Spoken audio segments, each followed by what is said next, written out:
उसकी अहोभावक नहीं होगी महाराज कि मानिए कि कभी जीवन में उन्होंने की ही नहीं, इतना प्रेम रहता है मैं कैसे।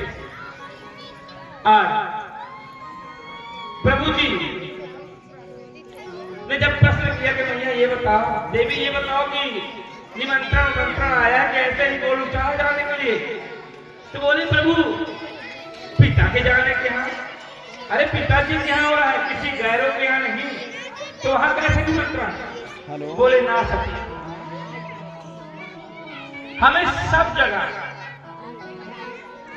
सोच समझ के जाना चाहिए। हमें दुख में अवश्य बुलाने का इंतजार नहीं करना चाहिए, लेकिन जो सुखमय कार्य हो वहां अवश्य हमें बिना बुलाए नहीं जाना चाहिए। अरे सती, ये तो तुम्हारे पिता ने कोई भूल न की, तुम्हारे पिता ने तुम्हें निमंत्रण ना बुलाया, इसका ये मतलब नहीं तुम्हारे पिता से भूल हो गई। तुम्हारे पिता को मुझसे द्वेष करते हैं। अरे मुझसे द्वेष करते हैं, मेरे उनकी बीच की बात है। तुम तो उनकी बेटी हो, तुमको तो उनको बुलाना चाहिए। अरे सती, मैं तो ये कहता हूं कि मेरे उनकी बीच की बात है, तुम्हें बुलाया होगा तुम अवश्य जाओ, मैं ये नहीं कहूंगा, क्योंकि ये तुम्हारा जो शरीर है तुम्हारे पिता का ही दिया हुआ तुम्हारा शरीर है, मैं तुम पे रोक न लगाऊंगा। पर मैं ये कहता हूं चाहे जो जितना भी अपना हो, सुख में उसके यहाँ भी बुलाया न जाना चाहिए। दुख में मानते हैं कि वो दुखी है, उसको दुख में वो नहीं निमंत्रण कर सकता, नहीं बुला सकता कि आओ मेरे यहाँ, लेकिन सुख में तो उसको पल पल का खबर रहता है ना, कौन हमारे यहाँ आ रहा है, कौन जा रहा है, किसको मैं निमंत्रण देना है। तुम्हारे पिता ने सभी को निमंत्रण दिया है, तुम्हारे पिता ने सभी को बुलाया सभी, सिवाय तुमको और मेरे से द्वेष के कारण तुमको भी बुलाया। तो मैं तो यही कहूंगा सती की जाना उचित नहीं है। माता को प्रभु ने ऐसा कहा, और मैया को प्रभु ने यह भी कहा कि मैं तुम्हें भी न रोकूंगा कि तुम न जाओ, क्योंकि तुम्हारा जो देह रूपी शरीर है इसमें तुम्हारे पिता का पूर्ण हक है, तुम पे पिता का हक है।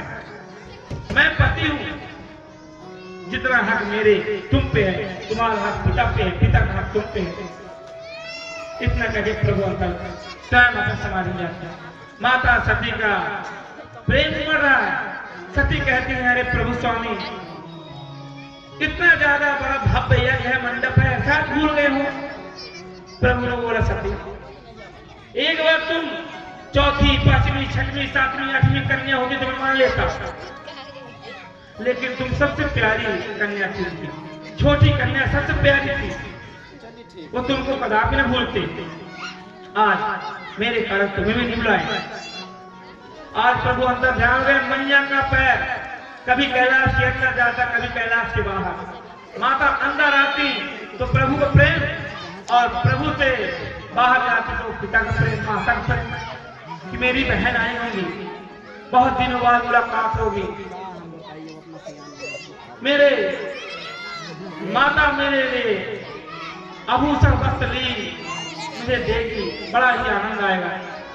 आज प्रभु के प्रति माता सती का प्रेम कम पड़ गया और माता और बहनों के प्रति ज्यादा उठा गया। माता ने प्रभु का प्रेम न देखा, जो प्रभु ने मैया को आधे भाग में अपना स्थान दिया हुआ, मैया ने उसका प्रत्याग किया, उसका एक भी पल न सोचा। मैया ने पिता और माता के प्रेम के लिए महाराज मैया के पैर न थमे, मैया अपने दक्ष प्रजापति के महल की ओर चल गई। नंदी ने देखा